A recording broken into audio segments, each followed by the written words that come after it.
저렇게 한 또 아내의 삶, 부대끼는 엄마의 삶을 너무 힘이 들지만 말씀을 따라 살려고 하는 저 몸부림을 기억해 주셔서 목장 보고서에 올라오는 많은 엄마들의 아내들의 몸부림들이 또한 먹먹하게 만드는 한 주간의 보고서들도 많았습니다. 다 알겠는데 사라지지 않는 자신 때문에 너무 괴로워하는 한 분 한 분들의 목장 보고서를 기억하시고 하나님 그 심령마다 가정마다 은혜를 더하여 주셔서 정말 우리가 말씀을 붙잡고 하루를 살 때마다 오늘의 말씀을 붙잡고 2시간을 버티고 살아갈 때마다 하나님 그 몸부림을 기억하사 참으로 하나님의 구속사 안에서 남편들이, 자녀들이, 또 아내들이, 엄마들이, 아빠들이 하나님의 부르심대로 멋지게 귀하게 세워져 가는 은혜를 허락해 주옵소서. 말씀 앞에 섰습니다. 말씀이 말씀되게 하옵소서. 예수 그리스도 이름으로 기도드렸습니다. 아멘.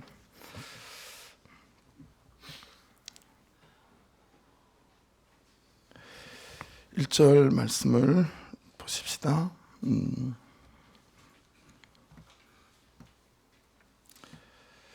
무리가 몰려와서 하나님의 말씀을 들을 새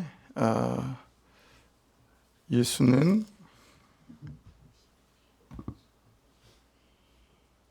게네사렛 호숫가에 서서 이제 여러분들이 싱크 양육으로 저랑 또 사모님이랑 이렇게 양육을 받게 되면 제일 처음에 여러분 이 본문을 가지고 아주 단어 하나하나까지 세세하게 보는 그런 본문이에요. 이 본문은 그렇기 때문에 오늘 추수감사절에 맞추어서 하나하나를 다 보지 못하더라도 감사주일에 맞출 그 말씀들을 가지고 오늘 말씀을 맥락을 따라서 보려고 합니다.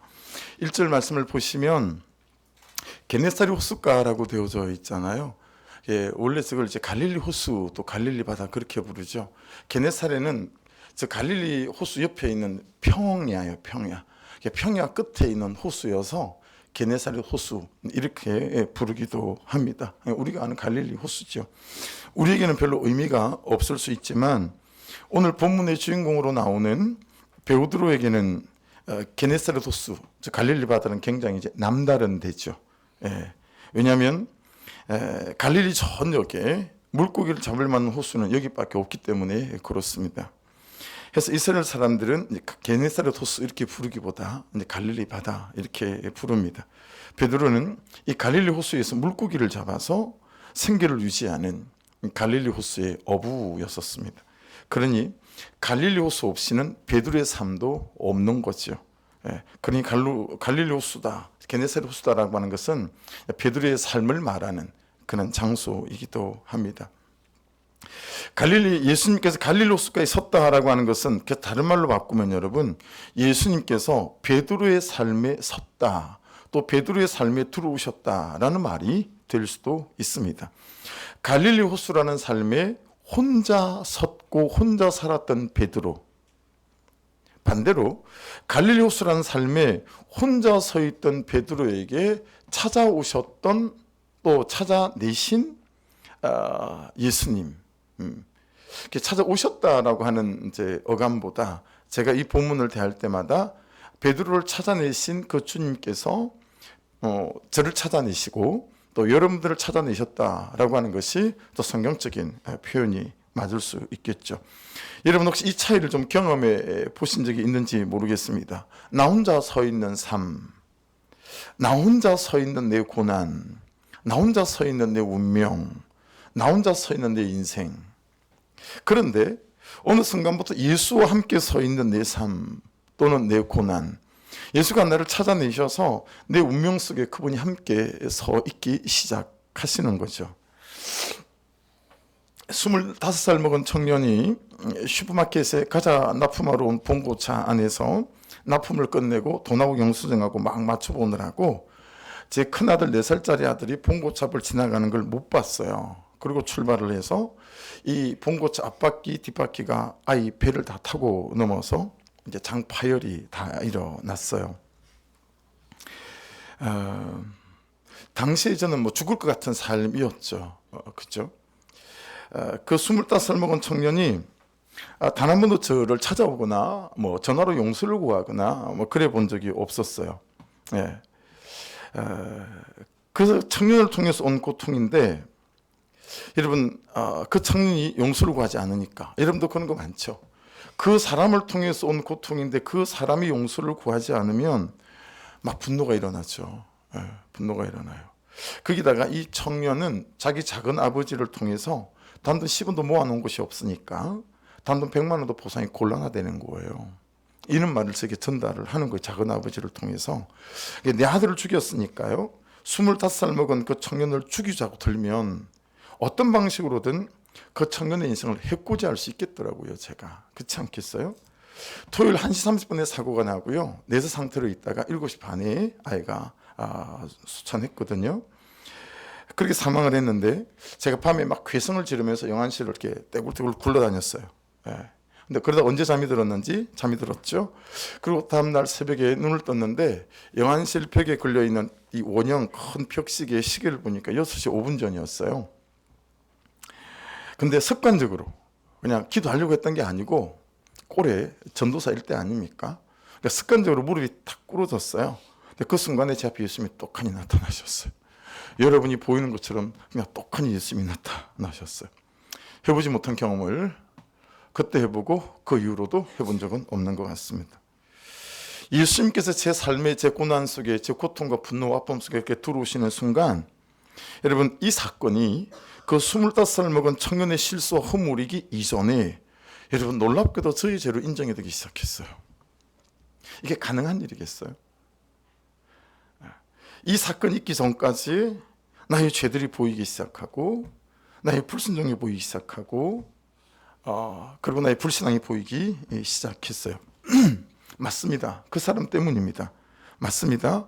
나의 실수와 게으름과 나의 잘못된 선택 때문입니다. 이거 제가 할 수 있고 여러분이 할 수 있는 고백이죠. 하지만 가장 큰 때문은 가장 큰 실수는 여러분 내 삶에 예수님 없이 나 혼자 서 있기 때문에 당하는 일들이 우리에게 너무 많은 거예요. 그래 여러분 잘 돌아보셔야 됩니다. 지금 내가 나 혼자 서 있나 이 삶에 아니면 나를 찾아내신 그 예수와 함께 내 삶에 서 있나 라고 하는 거죠. 특별히 추수감사주의를 지나가면서 이 1년 동안 내가 살아왔는가 나 혼자 아니면 이 내 삶 속에 역사하시는 우리 하나님 그분과 함께 이 걸음을 걸어왔는가 라고 하는 묵상은 되게 중요한 묵상이 될 수 있겠죠. 전도사라는 사람이 그 분노 아픔을 어떻게 할 수가 없어서 괴성을 지르면서 막 영안실을 떼굴떼굴 굴러다니던 사람이요. 예수님이 찾아오시니까요. 내 죄가 보이고 내 죄가 인정이 되고 이 사건이 하나님의 구속사의 시간이 되기 시작하더라라고 하는 거죠. 그래서 판사님에게 제가 단언서를 썼어요. 이 한 번의 실수로 이 청년의 삶이 엎어지지 않았으면 좋겠다고 정말 선처를 원한다고 이렇게 단언서를 제가 제일 먼저 썼죠. 여러분 그리고 그 청년에게도 제가 말을 전했습니다.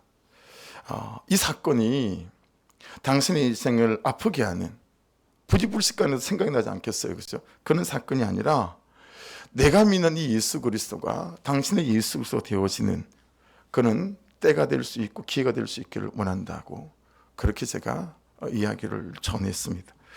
여러분 예수님께서 내 삶에 안 오시면 당했던 사람도 내 죄가 안 보이고요. 당하게 했던 사람도 내 죄가 안 보입니다. 내 죄가 안 보이면 내 죄가 인정이 안 되면 분노로 살 수밖에 없겠죠.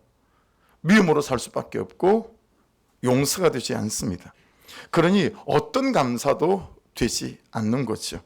아무것도 감사가 안 됩니다. 심지어 가장 괴롭히고 가장 못살게 굴고 가장 감사가 안 되는 것은 자기 자신이에요.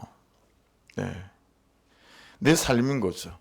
내 인생이고 내 운명이에요. 이게 도무지 감사가 되지 않는 거죠. 여러분에게 추수감사주일 아침 한번 질문해 보십시오. 여러분은 여러분이 감사가 되세요? 지금 1년의 삶이 감사스러우세요? 하나님이 너무 감사해요. 그렇게 감사로 올려드릴 수 있으세요?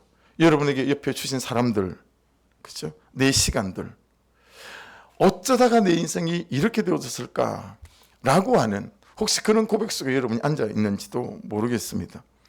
여러분 한번 적용 질문 해보십시오. 누가 가장 밉습니까? 지금 내 삶에 무엇이 가장 아프십니까? 지금 내 삶에 나 혼자 서 있습니까? 아니면 예수님과 함께 서 계십니까? 내 삶의 어느 영역에 예수 그리스도를 초대하고 싶으십니까? 2절 3절입니다. 호숫가에 배 두 척이 있는 것을 보시니 어부들은 배에서 나와서 그물을 씻는지라 예수께서 한 배에 오르시니 그 배는 시몬의 배라 육지에서 조금 떼기를 청하시고 앉아서 배에서 무리를 가르치시더니. 자, 여러분, 이 2절과 3절 말씀에서 제일 먼저 주목해야 될 장면은 저 노란 글씨로 되어 있는 저 부분이에요. 어부들은 배에서 나와서 그물을 씻고 있었다라고 하는 것입니다. 여러분, 그런데 지금 이 어부들이 씻는 저 그물은 어떤 그물일까요? 그 밑에 5절에 가면 어떤 그물인지 대답이 있어요. 5절 말씀입니다. 시몬이 대답하여 이르시되 선생님, 우리들이 밤이 새도록 수고하였으되 잡은 것이 없지만은. 여러분, 이 어부들이 씻고 있는 그물은 어떤 그물이었냐면 빈 그물이었습니다. 빈 그물. 고기가 하나도 없는 그물이었죠. 고기를 밤이 새도록 잡았는데 고기를 하나도 잡지 못한 그런 그물이었습니다. 한다고 하고 산다고 열심히 사는데 그냥 내 인생이 빈 그물 같은 것이요. 해서 그 빈 그물을 막 씻고 있었던 거예요. 왜 그러겠어요? 되든 안 되든 오늘 저녁에 또 그물을 던져야 되거든요. 그렇잖아요. 우리가 그렇게 살지 않습니까? 어제 막까지 그물을 던졌는데 고기 한 마리가 없어요. 그렇다고 우리가 그물을 두 번 던져 놓을 수 있습니까? 또 오늘 저녁에 또 그물을 던져야 되니까 그 빈 그물을 막 씻고 있는 거예요. 2절 말씀을 다시 잘 보십시오. 앞쪽에 있는 말씀이에요. 호숫가에 배 두 척이 있는 것을 보시니. 여러분, 빈 그물을 씻고 있었으니 그러면 호숫가에 배 두 척은 무슨 배가 되는 거죠? 빈 그물이니 빈 배예요. 고기 한 마리도 잡지 못했으니 빈 배인 거죠. 그런데 여러분, 3절 말씀을 한번 보시겠어요? 3절 말씀을 보시면 예수께서 한 배에 오르시니라고 말씀합니다. 그 빈 배에 예수께서 오르셨다라고 하는 거예요. 싱크 양육을 받을 때, 첫 번째 받을 때 저는 우리들 교회에서 되게 힘이 들었어요. 그래서 그냥 허덕허덕 어떻게 받았어요. 근데 두 번째 받을 때는 앞에 받은 게 있으니 열심히 받았어요. 그리고 제게 참 은혜가 있었어요. 그러면서 목사님들 이제 수료식 할 때 대표로 제가 예배 대표 기도를 하게 됐어요. 근데 제가 이 구절을 가지고 기도했어요. 주님, 제가 정말 빈배 같은 사람이었습니다. 오로지 목회적인 성공하려고 병든 열심으로 얼마나 내 주위에 있는 사람들을 괴롭히고 성도들을 괴롭혀가며 그냥 목회적인 성공하는 목사가 되려고 그렇게 살아왔던 이 빈배 같은 나를 찾아내시고, 그리고 이 빈배 같은 내 인생 속에 예수께서 올라주신 것이 너무 감격스러운 거예요. 그래서 이 구절을 가지고 여러분 A4 한 장 반을 기도를 했어요. 이 한 구절을 가지고 내 운명의 이 빈배 같은 인생에 올라와 주셔서 주님 너무 감사합니다. 선물 같은 거예요. 선물 같은 거예요. 말씀을 따라가는 삶이. 여러분, 여기서 우리가 주목해야 될 것이 있어요. 그게 뭐냐면 1절에 보시면 무리가 몰려와서 라는 말씀이 있어요. 왜 무리가 예수께 막 몰려왔냐면 이 바로 앞장인 4장을 보면 회당에서 귀신 들린 자를 막 고치시는 하나님의 기적들이 막 능력들이 막 있었습니다. 그래서 예수님께 사람들이 막 몰려왔어요. 그런데 여러분, 예수님은 밤새 수고하고 고기 한 마리 못 잡아서 터들거리면서 이 빈 그물을 씻고 있는 어부의 빈배에 올라주셨다라고 하는 것입니다. 주님은 지금 주님의 기적을 보고 열광하는 사람들에 취해서 주님을 쫓는 사람들을 찾는 것이 아니라 실패하고 낙심한 사람들을 찾아내셨다라고 하는 것입니다. 그러니 여러분, 우리 예수님 하나님은 누굴 찾으실까요? 빈 그물 같은 인생을 붙들고 헤매는 사람들입니다. 할렐루야. 빈배 같은 운명을 붙잡고 우는 사람들이에요. 해도 안 되는 인생들. 그래 여러분, 자기 삶을 진단해야 돼요. 말씀으로 자기 삶을 진단해야 돼요. 이것을 안 해서 저것을 안 해서 그게 아니에요. 내 인생의 배에 이 빈배 같은 운명 속에 예수 그리스도 그분께서 올라오셨는가, 계시는가 안 계시는가, 이걸 살펴야 된다라고 하는 거죠. 근데 여러분 여기서 한 가지 오해가 좀 있어요. 복음을 자꾸 기복으로 만드는 오해인데요. 여러분 어부들과 베드로는 고기가 없어서 빈배가 아닙니다. 예. 이거 한번 보실래요? 인생에는 두 가지 비극이 있다. 하나는 내가 원하는 것을 갖지 못하는 것이고 다른 하나는 내가 원하는 것을 갖는 것이다. 이 아일랜드 극작가 오스카 와일드라고 들어보셨죠? 그 사람이 한 얘기예요. 여러분 처음 비극은 다 이해하지 않습니까? 내가 원하는 것을 갖지 못했으니 저 비극이야, 다 이해하죠. 근데 다른 하나는 내가 원하는 것을 가졌는데 그게 무슨 비극이냐라는 거예요. 여러분 내가 원하는 걸 다 가졌어요. 근데 그걸 비극이라 할 수 있겠어요? 그러나 내가 원하는 것을 다 가졌는데 그게 왜 인생의 비극이 될까요?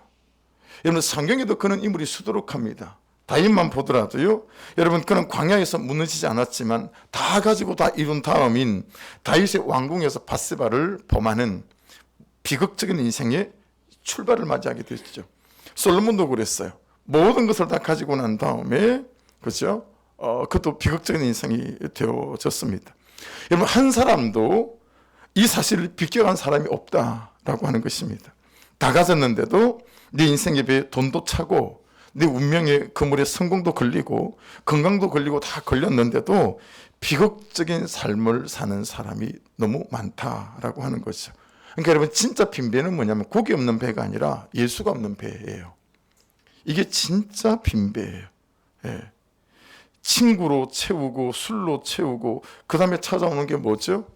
왜 여러분 원하는 것을 가졌는데 비극이라고 말하는지 오스카 와일드가 이 원하는 것을 가질 때마다 사람들이 허무해지더라는 거예요. 그러면 또 다른 어떤 것을 채우려고 또 그 인생을 살아가더라라고 하는 거예요. 예. 여러분 원하는 것을 가지지 못한 사람 그 빈배는요 초조해지고요. 원하는 것을 가진 빈배는 허무해지기 시작한다라고 하는 것입니다. 더 위험한 사람은 누구인지 아십니까? 원하는 것을 다 가졌는데 허무해지는 사람들이죠. 서울대 심리학과 최인철 교수님이라는 이분의 책이나 또 동상을 제가 한 번씩 볼 때가 있어요. 이분은 여러분 딱 보기에도 되게 잘생겼어요. 그리고 키도 1m 한 85 정도는 되지 않을까. 키도 되게 커요. 얼마나 운동을 열심히 하는지 몸도 굉장히 늘씬하고요. 그냥 딱 보는 순간 사람이 너무 괜찮게 보여요. 예. 운동을 얼마나 열심히 하는 사람인지 운동도 굉장히 많이 강조하더라고요. 근데 이분에게 이렇게 운동하며 잘 살았는데 이 심장에 피를 공급하는 혈관이 3개가 있잖아요. 예. 이게 갑자기 막혀가지고요. 급성 심근경색이 온 거예요. 응급실에 갔더니 의사 선생님이 그러더래요. 병원에 오는 중에 거의 반이 죽는데요. 급성 심근경색은 병원에 오는 중에 구급차 안에서 반이 죽는다는 거예요. 50%가. 근데 다행히 10분 만에 구급차가 오고 골든타임을 어떻게 지켜서 응급처치로 이렇게 살아나게 된 거예요. 이게 중환자실에서 나와서 이제 심장병 환자들이 모여있는 그 병동 병실로 옮겼는데 다 할아버지들이고 젊은 사람은 자기 혼자더래요. 한 할아버지는 간호사 선생님이 링겐 주사를 놓으러 오거나 체의를 하러 오면 그렇게 구박을 하는 거예요. 왜 이렇게 아프게 체의를 하냐고, 왜 이렇게 아프게 링겐을 놓냐고. 응? 아 죄송해요 미안해요 그러면 아 죄송하고 미안하면 이 짓을 안 해야지 왜 간호사를 하고 있냐고. 그럼 반드시 간호사를 바꿔요. 다른 사람이 2-3번 오면 이게 매일 이런 일이 반복되는 거예요. 그 옆에 침상에 있는 할아버지는 아침 7시부터 전화를 하는데 밤 10시까지 계속 스피커폰으로 하는 거예요. 그러니까 이 할아버지의 통화 내용을 온 병실 사람이 다 듣는 거예요. 들어보면 아무 얘기도 아니에요. 밥 먹었니, 밥 굶었니 뭐 이런 얘기인데 이걸 스피커를 펴놓고 하루 종일 전화를 한다는 거예요. 그러니까 맞은편에 있던 할아버지가 너무 힘이 드니까 아니 병실에 자기만 있냐고, 왜 그러냐고. 그러면 미안해요 뭐 이럴 줄 알았는데 이제 할아버지 둘이서 이제 침대에 누워서 싸우는 거예요. 막 병실에 볼만한 거예요. 근데 그 중에 창가에 있는 할아버지는 심장병이 있는 데다가 투석까지 해야 되는 분인 거예요. 그래서 간호사 선생님이 오셔서 투석 날짜를 며칠 몇 시 잡겠습니다. 그렇게 말하면 안 된다고. 내가 그때 바쁘다고. 병실에 누워 있으면서 바쁘지. 병실에 계속 누워 있는 분인데, 그리고 꼭 자기가 원하는 날짜, 자기가 원하는 시간에 투숙하는 시간을 꼭 잡는다는 거예요. 그 할아버지하고 있으면서 이 교수님이 막 죽어버릴 것 같더래요. 너무 힘들더라는 거예요. 근데 여러분, 이런 사람들의 유형이 있잖아요. 이게 학문적으로 딱 정리가 되어 있는 게 있어요. 이런 사람들을 타입 A 퍼스널리티라고 합니다. A 유형의 사람, 이렇게 부르는 심리학 용어, 학문적인 용어가 딱 정해져 있어요. 이건 이제 이런 성격 패턴이라고 부르는 건데요. 이런 사람들에게 여러분 예외 없이 심장병이 찾아온다고 합니다. 거의 100명 중에 100명이 이런 유형의 성품이나 또 행동 패턴을 갖고 있는 사람은 심장병이 다 온다고 합니다. 이게 제일 처음 발견된 게 미국의 샌프란시스코에 있는 어느 병원인데요. 여러분 이제 대학병원이든 일반 병원이든 가면 전체가 앉아 있는 대기하는 데가 있고 바로 교수님실 바로 앞에 의자가 하나 또 있는 경우가 많잖아요. 거기 대기하고 있다가 들어오세요 그러면 이렇게 탁 들어가지 않습니까? 그 병원 또 다른 병원 있는 의자 청가리를 하는 분이 어느 날 이 두 교수님이 거기서 근무를 하는데 들어오더니, 교수님, 여기에 들어오는 환자들은 되게 이상한 것 같아요. 왜요?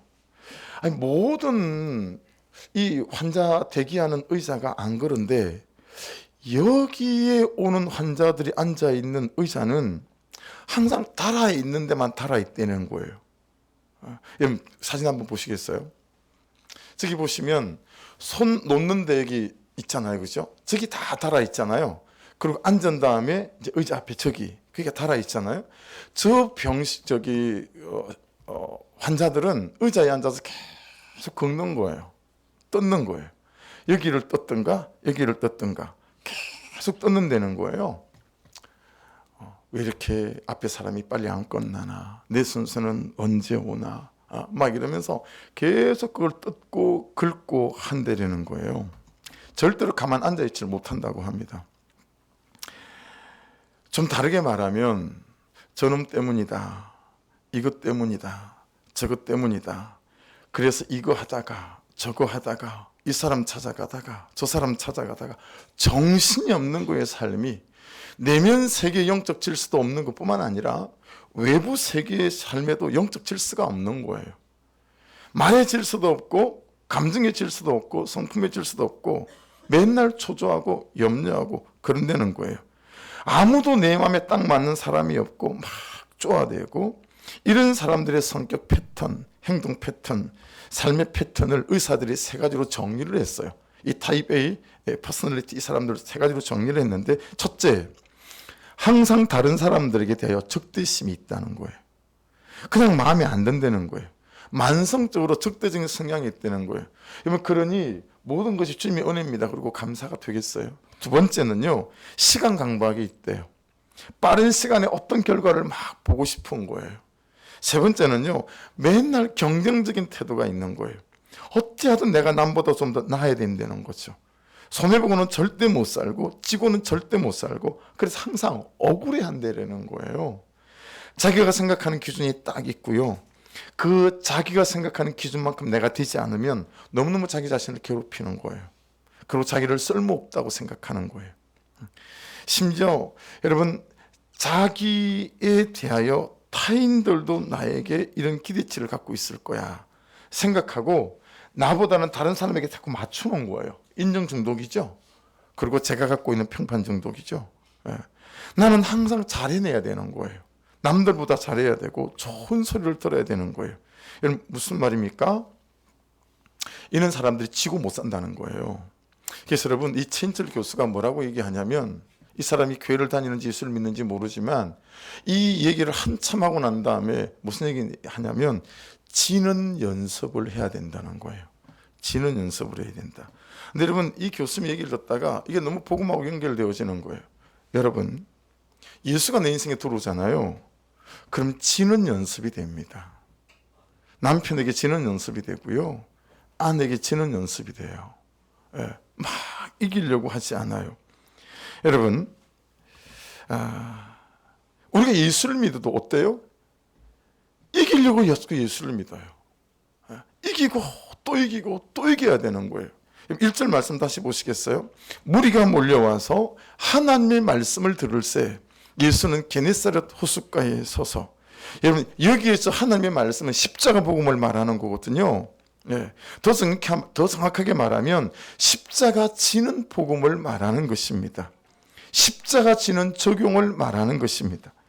왜 예수님은 아주 멋있게 막 공중을 날아다니면서 손에서 레이저를 쏘고 현란하게 칼을 휘두르고 그리고 백발백중의 활을 쏘면서 사단을 제압하지 않으시고, 여러분, 십자가 지는 삶을, 십자가에서 죽는 삶을 선택하셨을까요? 여러분, 죄는 레이저로 죽일 수 없고, 죄는 칼로 죽일 수 없고, 죄는 활로 죽일 수가 없기 때문에 그렇습니다. 십자가를 지고 십자가에 매달리고 십자가에서 죽은 것이 죄를 이기는 길이기 때문에 그렇습니다.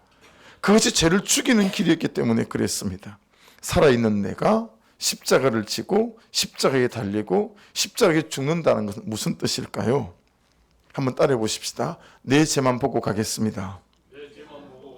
따라해 보십시오. 살아계신 하나님만 보고 가겠습니다. 자, 여러분의 남편에 대하여, 여러분의 아내들에 대하여, 여러분 이 추수감사주일에 대해서 하나님 이런 남편과 함께 살게 하셔서 너무 감사합니다. 또는 이런 아내와 함께 살게 하셔서 너무 감사합니다라고 말할 수 있는 거. 그것은 여러분, 내 죄만 보고 가지 않으면, 살아계신 하나님만 보고 가지 않으면 절대 일어날 수 없는 일들이죠. 그런데 내 죄가 보이고 내 죄만 보고 가기로 결정하잖아요. 예수께서 내 인생에 오셔서. 그럼 여러분, 내게 주신 사람들과 내게 주신 현실들을 감사함으로 잘 걸어갈 수 있어요.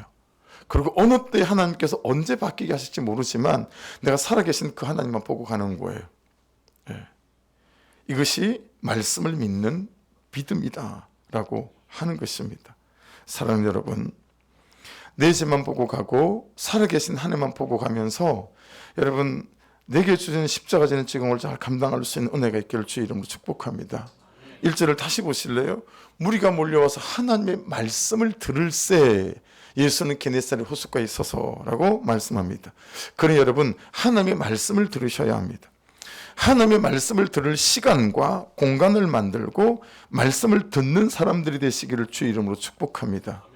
주중에 이제 큐티하는 목사님들이 같이 이제 모임이 만들어졌어요. 그래서 우리 교회 지난번에 한번 모이고 또 이번에 한번 모이셨어요. 목요일날. 그리고 1월 말에 그냥 가까운 중간쯤에 좀 모이기를 저는 원하는데 그냥 우리 교회에서 계속 모이셨으면 좋겠다 그러셔서 우리 교회 1월 말에 또 다시 모이거든요. 여러분, 누군가 전화가 와서 목사님 좀 봐요. 그러면 항상 기도해요. 이번에는 하나님께서 오시는 분을 통해서 내게 무슨 메시지를 주실까라고 하는 거거든요. 이번에 저를 향한 메시지는 두 분의 목사님을 통해서, 한 분은 우리 중에 제일 젊어요. 35살. 정말 그분 보면 부러워요. 35살 때 말씀을 따라가는 큐티 목회를 시작했다면 어땠을까? 근데 이분이 뭐라고 말씀하시냐면, 김길의 할머니가 우리 교회에 오셨다는 사실을 벌써 다 알고 있고 여러분들보다 우리 교회 사정을 훨씬 더 잘 알고 있어요. 왜 그런 줄 아세요? 이분은 새벽 예배 설교, 주일 설교, 제 설교를 하루도 빠지지 않고 매일 들으시는 거죠. 근데 제 설교뿐만 아니고 김양계 목사님 설교랑 또 다른 교회 목사님 한 분의 설교랑 제 설교를 지금 그분과 제가 만난 때가 벌써 꽤 됐어요. 2, 3개월이 아니에요. 예. 근데 매일 새벽 예배 설교부터 전부 다 들으시는 거예요. 사모님이 그냥 이어폰을 끼고 산다는 거예요. 그래서 여러분보다 우리 교회 사정을 더 잘 알고 있을 만큼 너무 잘 알고 있는 거예요. 그게 왜 저한테 메시지가 됐냐면, 여러분 생각해 보세요. 35대인 젊은 목사님이 부목사님이시거든요. 근데 이 날마다 세 분의 동일한 본문의 동일한 설교를 다 듣는 거예요. 그랬을 때 여러분, 저만한 나이가 됐을 때 50이 넘었을 때 얼마나 큰 영적인 내공이 생길까, 제가 따라하고 싶은 거예요. 그게 저한테 메시지였어요. 여러분, 목사인 제가, 다른 목사님이, 저희 목사님이 따로 있어요. 하영정 목사님이 저희 목사님이고 옥하는 목사님이 저희 목사님이에요. 목사님들이 많이 있어요. 예, 외국에도 제게 그런 스승이 되는 목사들이 많이 있어요. 팀 켈러 목사님도 제 목사님이에요. 예. 그래서 여러분, 그분 왔다 가고 난 뒤로 다시 하영정 목사님 설교를 꺼내서 듣기 시작하고, 옥하는 목사님 설교를 꺼내서 듣기 시작하고, 또 한 분은 김사무엘 목사님이라는 분이세요. 이분은 2주 전에 주일 설교를 준비하신대요. 2주 전에 주일 설교를 다 끝내고, 그리고 그 일주일 전에 사모님 앞에서 막 해보고, 그리고 또 혼자서 2-3번 연습하라고 난 다음에, 그리고 그 주일에 설교를 하신다는 거예요. 그분 주일 설교는 항상 2주 전문 준비한다는 거예요. 이 두 가지가 저한테 메시지였어요. 여러분, 하나님의 말씀을 목장에서 다른 사람을 통해서 충분히 들을 수 있죠. 큐티하면서 주의 음성을 들을 수 있죠. 부탁드립니다. 하나님의 말씀을 들으시면 예수 그리스도가 내 인생의 빈비에 오시고 내 인생의 빈 그물에 오셔서 하나님 그분의 일을 행하시는 줄로 믿습니다. 그러니 여러분, 주의 말씀을 들어야 합니다. 말씀을 큐티해야 됩니다. 매일매일 말씀 앞에 서야 됩니다. 여러분, 말씀을 듣는 자가 살고요, 하나님의 말씀을 듣는 자가 십자가 지는 삶을 살아갈 수 있는 줄 믿습니다. 하나님의 말씀을 들을 때 우리의 삶에 일어나는 놀라운 일이 하나 있습니다. 4절 5절 같이 한번 읽어보겠습니다. 4절 5절 시작. 말씀을 마치시고 시몬에게 이르시되 깊은 데로 가서 그물을 내려 고기를 잡으라. 시몬이 대답하여 이르되 선생님, 우리들이 밤이 새도록 수고하여서 잡은 것이 없지만은 말씀에 의지하여 내가 그물을 내리리다 하고. 자, 말씀 보세요. 4절 보여주시겠어요? 5절이에요 지금. 4절. 네. 깊은 데로 가서 그물을 내리라, 그렇게 말씀하시잖아요. 여러분, 저 깊은 데는 뭐냐면 내 상식에 반하는 겁니다. 저 깊은 곳은 내 경험에 반하는 곳이에요. 저 깊은 곳은 내 지식이 아니라고 하는 것이고요, 내 고집에 반하는 것이고, 내 방식이 아니고 내 스타일이 아닙니다. 여러분, 왜 큐티가 어렵고 왜 말씀이 어렵냐면, 자꾸 말씀은 내가 살아온 방식대로 살길 원치 않으시고, 여러분, 내가 안 살아온 방식으로 깊은 곳에 그물을 내리라고 하는 거예요. 네. 그렇죠. 여러분, 전 자식을 아내의 고백처럼, 오늘 기도 아내의 고백처럼 전 자식을 참 잘 못 키웠거든요. 네. 저는 제가 성공 우상도 있고 성적 우상도 있고 막 이래 놓으니까요, 아이들 공부를 잘했으면 했던 거죠. 그러니 여러분, 그 열매를 제가 먹고 있어요. 하나님이 말씀하시는 대로 내가 살았더라면. 그래서 어제도 병민이가 이렇게 고목 따라 이거 갖다 주느라고 온 거예요. 근데 너무너무 걔한테 미안한 거예요. 이제 청년이 됐죠. 군대 제대하고. 중고등부 때, 걔가 중고등부 있을 때 우리 중고등부 남자애들만 막 40명씩 50명씩 됐던 것 같아요. 근데 그때는 제가 싹군 목사일 때, 걔를 보는데 울컥해지는 거예요.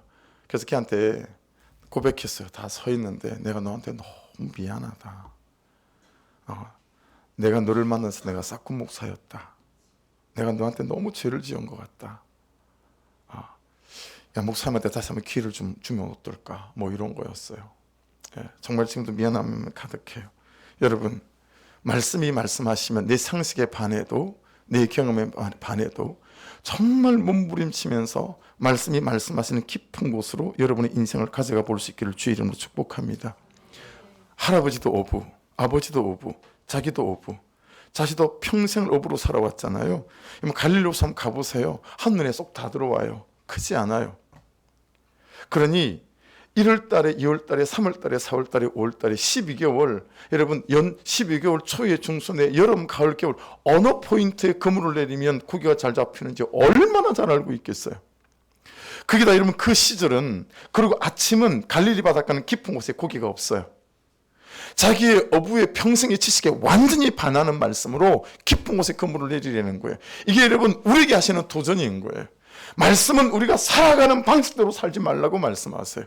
제발 이제는 남편의 죄 보기를 멈추고 너의 죄를 봐라. 그래야 모든 것이 주님의 은혜라는 사실을 발견할 수 있다는 거예요.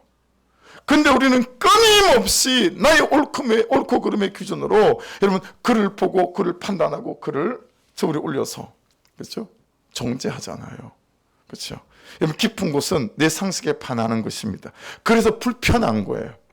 그래서 말씀이 불편한 거예요. 근데 불편하면 말씀을 제대로 들은 거예요. 말씀을 들었는데 하나도 불편하지 않고 너무 달콤하고, 그러면 그 말씀은 한번 생각해 봐야 되는 말씀이에요. 말씀이 불편하고요, 쓰고요, 그냥 짜증난다면 말씀이 제대로 선포된 말씀일 수 있고 제대로 들은 말씀일 수 있으세요. 예. 사랑하는 여러분, 깊은 곳은 하나님의 방향이고 깊은 곳은 하나님의 방법이고 깊은 곳은 하나님의 방식입니다. 그래서 베드로는 말씀에 의지하여 그물을 내리리이다. 여러분, 내 의지에 의지하는 삶을 끝장내시고요, 내 결단에 의지하는 삶도 멈추시고요, 내 고집 따라 살아가는 삶도 그만 멈추시고 말씀에 의지하여 말씀의 운명을 거는 한 분 한 분 되시기를 주의 이름으로 축복합니다. 적용 질문. 나의 깊은 곳은 어딘가라는 거예요. 나의 깊은 곳은 어딘가. 그 여러분의 고집배의 그 원천 같은 그곳이 어디시죠? 예. 끊임없이 말씀에도 불구하고 여전히 깊은 곳에 그물을 던지지 않는 그곳. 예. 여러분, 말씀을 듣는 자리, 말씀 앞에 서는 자리, 기도하는 자리, 예배하는 자리 뿐만 아니라 여러분의 일상의 삶 속에서도 그렇지 않나요? 어떤 사람에게는 여러분 아침에 나오면서 분리수거해가지고 그거 버리는 것도 깊은 곳이 될 수 있어요. 그렇죠? 양말 하나 벗어서 뒤집지 않고 바로 펴가지고 세탁기에 넣는 것도 여러분 아내가 부탁하는 남편의 깊은 곳일 수 있지 않나요? 얼마나 세세한 것들이 많이 있습니까? 그렇죠? 근데 그 깊은 곳에 대해서 우리는 관심이 없습니다. 그렇죠? 네. 여러분, 요즘 내게 들리는 말씀은 무엇입니까? 어떤 말씀이 들리시죠? 어떻게 반응하고 계십니까? 여러분, 6절을 보십시오. 그렇게 하니 깊은 곳에 그물을 던졌어요. 그렇게 하니 고기를 잡은 것이 심이 많아 그물이 찢어지는지라 그랬습니다. 여러분, 베드로가 밤새 수고하며 그물을 내렸던 그 바다가 지금 이 바다 아닙니까? 설교 제목에 주부에 보시면 그 바다가 그 바다인데 이 바다가 이 바다인데, 여러분 내 인생이 딱히 얼마나 달라지겠어요? 그렇죠? 저를 보시겠어요? 여러분의 인생이 어제와 오늘이 뭐 별반 차이 있겠어요? 정직하게 솔직하게 오늘의 삶과 내일의 삶이 뭐 별반 차이 있겠어요? 여러분이 언제 돈을 여러분 겨우겨우 먹고 살만치 벌고 있던 여러분들이 여러분 한 달 지난다고 언제 수천만 원씩 벌리겠어요? 그 바다가 그 바다예요. 이 바다가 이 바다예요. 그렇죠? 여러분, 남편들이 얼마나 변하겠어요? 그 남편이 그 남편인 거예요. 아내들은 얼마나 변하겠어요? 그 아내가 그 아내인 거예요. 그냥 그 바다가 그 바다예요. 베드로에게는 그 바다가 그 바다였어요. 그런데 말씀에 의지해서 어제 그 바다에 오늘 가서 그물을 내렸더니 그물이 찢어지는 거예요. 사랑하는 여러분, 여러분의 남편과 아내들은 달라지지 않아요. 그런데요, 그 예수 그리스도가 내게 오시고 그 예수 그리스도가 내게 말씀하시고 그 말씀에 의해서 깊은 곳에 그물을 던지면 내가 변합니다. 내가 달라집니다. 그 바다가 그 바다인데 그 바다에서 고기가 그물이 찢어지게 잡히는 거예요. 여러분, 이 삶의 방식으로 여러분 이 감사주일 아침에 여러분의 삶에 놀라운 전환이 일어날 수 있기를 주의 이름으로 축복합니다. 기억하셔야 됩니다. 따라하십시오. 내 바다는 빈 바다가 아니다. 한 번 더. 내 바다는 빈 바다가 아니다. 한 번 더 따라하십시오. 내 인생의 바다는 빈 바다가 아니다. 내 가정의 바다는 빈 바다가 아니다. 믿으십니까? 내 가정의 바다, 내 부부 관계, 내 학교 생활, 직장 생활 빈 바다가 아니에요. 거기 고기가 있어요. 그물이 찢어질 만큼 있어요. 근데 말씀에 의지해서 그물을 내리지 않아요. 여전히 내 고집과 내 방식대로 살아요. 예. 말씀을 따라 사는 그물이 없기 때문이고 말씀을 따라 내 방식을 포기하고 깊은 곳에 그물을 내리지 않기 때문이다. 내 바다는 단 한 번도 빈 바다였던 적이 없습니다. 말씀을 따라 사는 순종의 그물이 없었을 뿐이지요. 그러니 여러분, 더 이상 바다를 탓하지 마십시오. 더 이상 그물을 탓하지 마십시오. 여러분은 여러분의 남편을 너무 탓하죠. 여러분은 여러분의 아내를 너무 탓하죠. 부모를 탓하고 자식을 탓하고 직장을 탓하고. 아니요. 그러지 마셔야 됩니다. 말씀하시고 그 말씀이 나에게 순종하는 그물이 되어지게 되면 여러분, 어떤 삶의 처지에 있든지 우리는 모든 것이 주님의 은혜라고 노래 부를 수밖에 없는 감격이 우리를 주장하는 인생이 되어질 줄로 믿습니다. 베드로전서 5장 7절에는 너 염려를 다 주께 맡기라. 그렇게 말씀하세요. 여러분, 저 염려는 메림나라고 하는데 무슨 뜻인지 아세요? 다른 대안을 갖지 말아라는 거예요. 저하고 여러분은 너무 똑똑해요. 그래서 우리는 자꾸 다른 대안을 찾아요. 자꾸 염려하지 말아라는 것은 다른 대안 찾지 말고 말씀 앞에 서서 말씀이 말씀하시는 대로 깊은 곳에 그물을 던져라. 할렐루야. 이게 여러분의 인생의 대안입니다. 아멘 하시겠습니까? 아멘 하시겠습니까? 여러분, 다른 대안을 찾지 마시고요, 말씀 앞에 서서 말씀이 내리라는 그 깊은 곳에 그물을 내려서 내 죄만 보세요. 내 죄만 보시라고요. 살아계신 하나님만 보라고요. 그리고 이 두 가지를 붙잡고 긋는 거예요. 하나님을 못 사는 반나절을 걸어보는 거예요. 반나절도 부대끼면 2시간만이라도 그렇게 걸어보는 거예요. 가만 2시간마다 알람이 울리지 않습니까? 그렇죠? 지금 내 인생의 바다, 가정의 바다, 부부관계의 바다, 내 운명의 바다가 빈바다처럼 느껴진다면 말씀이 아닌 다른 대안을 붙들고 있지 않은지 살필 일이다 라는 거예요. 지금은 돌아가신, 한 번도 그분하고 개인적으로 밥을 먹어본 적이 없지만 저는 저 혼자 나름대로 그냥 스승이다 생각하는, 저는 성령 사역에 대하여 그분에게 눈을 좀 뜬 게 있기 때문에, 한교 목사님 암수술을 대수술을 6번인가 받으셨고요, 조그만 수술까지는 10번 정도를 받으셨어요. 나중에 이분이 일주일에 한 번씩 투숙을 했어요. 4시간씩. 한국에서 사역하시고 일본 가서 사역하기 전에 투숙하고 사역하고, 그리고 미국 가서 투숙하고 사역하고.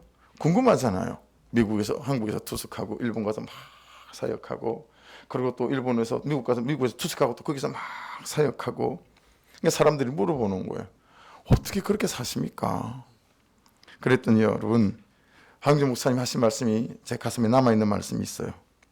병이 있는 것과 눌리는 것은 다르다는 거예요. 나는 암이란 병을 달고 살지만, 투숙하지만 난 한 번도 암에 투숙에 눌려본 적이 없다. 사랑하는 여러분, 예수가 내 인생에 들어오시잖아요. 말씀이 들어오시잖아요.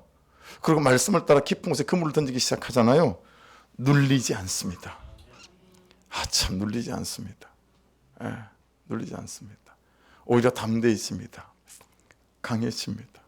그렇죠? 여러분, 우리가 일주일간 기도하려고 하는 그게 땅값이 한 40억 돼요. 1,000만 원 들고 헌금된 거 계약하겠다고 제가 갔잖아요. 눌리지 않아요. 자유해요. 안 가도 괜찮아요. 굳이 가고 싶은 생각도 없어요. 가라고 하시면 가시는 거고, 재정 주시면 가는 거고. 일 없어요. 일 없어요. 여러분, 눌리지 않아요. 이 말씀을 따라가는 삶, 내 죄를 보고 따라가는 삶, 이 삶을 따라가면서 눌리지 않는 거예요. 오히려 그냥 은혜가 임하는 거죠. 그래서 정말 모든 것이 감사와 감격이 되는 거예요. 이번 주 목장 예배에서 그 목장 보고서 보면서 정말 눈물이 좀 있더라고요. 한 분은 그렇게 올리셨어요. 새벽 예배 붙어가고 싶은데 새벽 예배 드리고 온 나를 주시하며 핀찬하는 남편의 말들을 이기지 못하여 새벽 예배 붙어가지 못한다. 뭐 이렇게 한 분이 올리셨어요. 그러니까 그럴 수밖에 없잖아요. 새벽 예배 갔다 왔는데 새벽 예배 갔다 온 사람같이 아내가 안 사니까 남편 입장에서는 이렇게 이제 눈에 보이니까 한두 마디 하는 모양이죠. 어떤 분이 이렇게 또 올렸어요. 저는 항상 몽당잎을 갔습니다. 당신은 언제가 몽당잎을 갔습니까? 지난주 적용 질문에서 저는 항상 몽당잎을 갔습니다. 유혹에 쉽게 흔들리고 쉽게 흔들리고 나는 왜 이럴까 하는 자괴감이 들 때가 많습니다.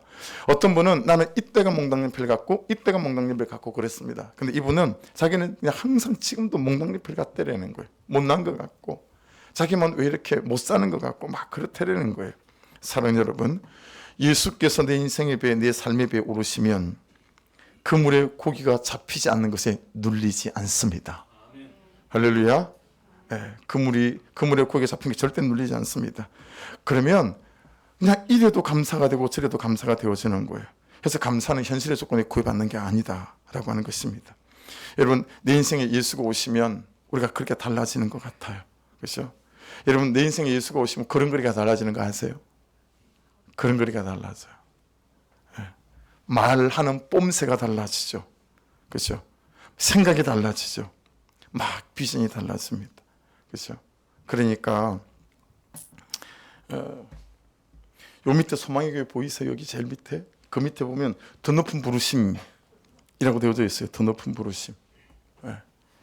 여기 오기 전에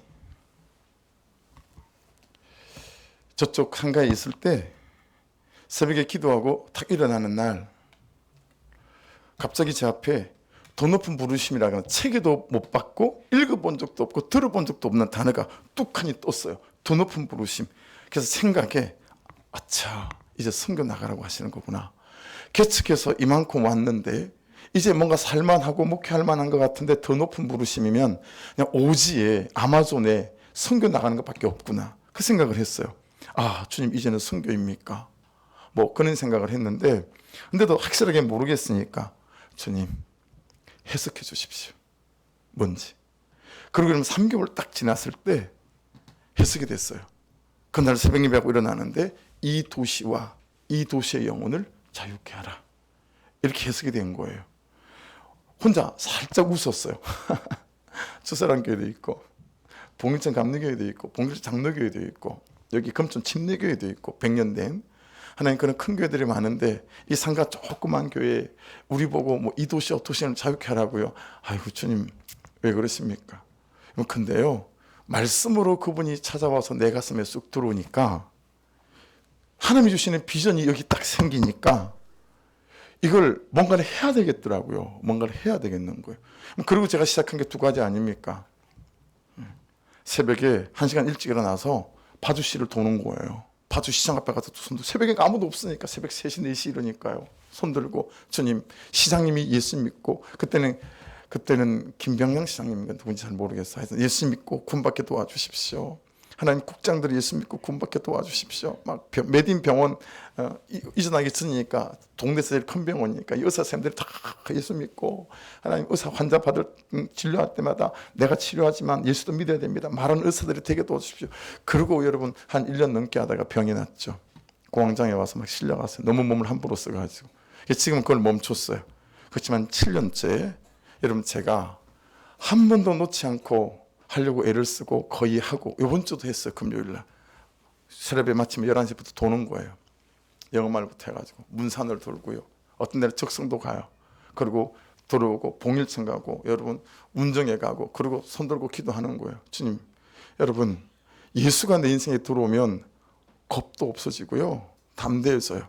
있어도 그만이고 없어도 그만이고 돼도 그만이고 안 돼도 그만이에요. 왜냐하면 있어도 감사가 되고 없어도 감사가 되고 왜요? 어떤 것에도 눌리지 않아요. 할렐루야. 두려운 게 없어져요. 할렐루야. 관계 없어요. 있고 없고 되고 안 되고 아무 관계 없어요. 그냥 그분이 말씀하셨기에 그분이 여기 있으니까 그분의 뜻대로 내 인생을 가져가는 거예요. 예. 그러면서 그분이 일하실 때 되면 일하실 줄로 믿습니다. 그러면서 이 걸음을 걸어가는 거예요.